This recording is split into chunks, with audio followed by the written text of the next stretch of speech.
Good morning, class. We are your teacher for today. I am Sophia. And I am Ernie Bert. And I am Sharmaine C. So today, we will tackle about DNA and RNA, their differences, their importance, and many more.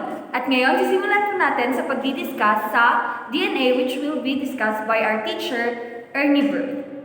Before I will discuss about what is DNA and RNA, pause this video and jot down what are your prior knowledge about what is DNA and RNA.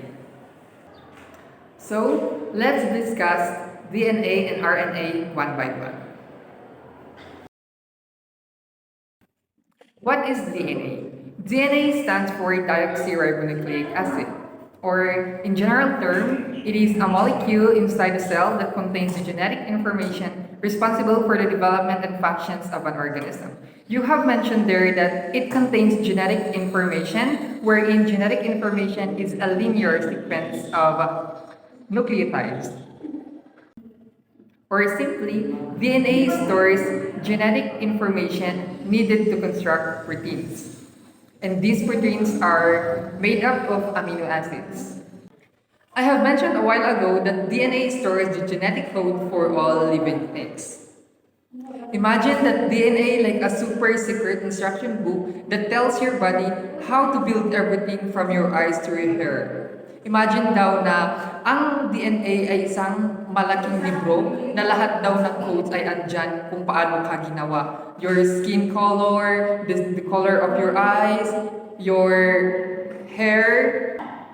This book stands for the DNA is made up of tiny building blocks called nucleotide, also known as monomers, which connect to each other to make long chains. So now that we discussed about DNA, the next question would be, where can we find our DNA? Do you know where you can find your DNA? Okay, class, so DNA can be found in the nucleus of eukaryotic cells, specifically in the chloroplast and mitochondria. Okay, for now, let's proceed to DNA structure. And I have here the DNA model. And this DNA model composed of double helix structure which compose nucleotides. And it has also the sugar phosphate backbone. This is the sugar phosphate backbone and the nitrogenous base. And the double helix in here is this one. And the nitrogenous base compose the codes which is the thymine, adenine, cytosine, and guanine. Okay, class. Quick question. If a double-strand nucleic acid is called DNA, then what do we call the single-strand nucleic acid? Let's find out. Okay, class, since we have tackled about the definitions, structures, and where we could find the DNA, let's talk about what is RNA. If DNA stands for deoxyribonucleic acid, RNA stands for ribonucleic acid, which means it is a molecule has a backbone made up of alternating phosphate groups and the sugar ribose, rather than the deoxyribose found in DNA. Did you also know that the nucleic acid that has similarities to DNA is only RNA? And yes, RNA is the only nucleic acid that is similar to DNA. Nucleus and the cytoplasm is where the RNA located in our body. Class, ano nga ba ang mga functions and importance ng DNA and RNA? Malalaman natin yan sa next na discussion. Here are the importance and functions of DNA and RNA.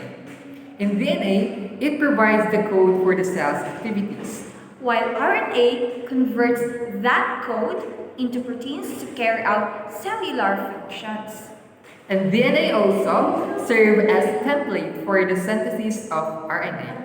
RNA is responsible for the production of new cells or mga bagong cells.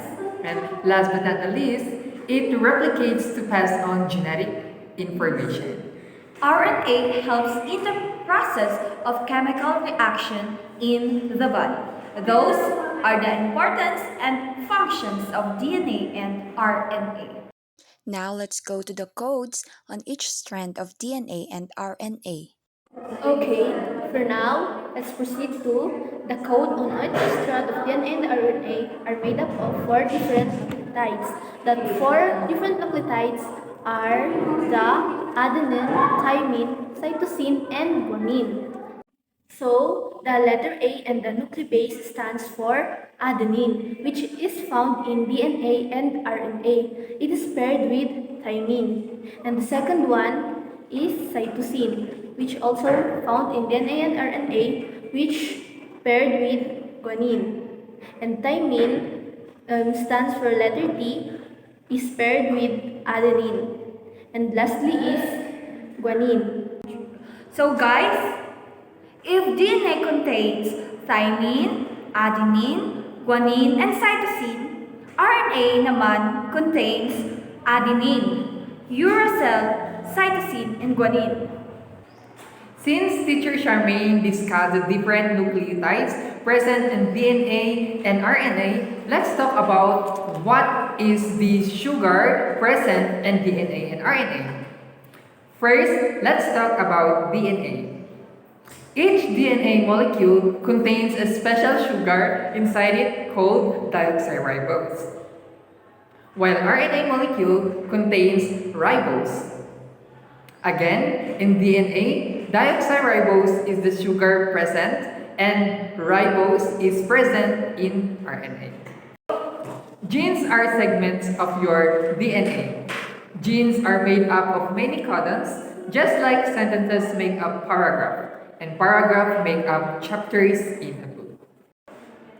So every single trait you have, from your hair color to your height, is controlled by the code found in your genes.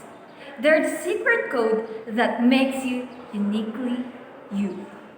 I hope you learned something from our discussions and see you again on our next meeting. After this is your activity. We will post the activity on our GCR and I hope you follow the instructions well. If you have questions, just message us. Thank you very much.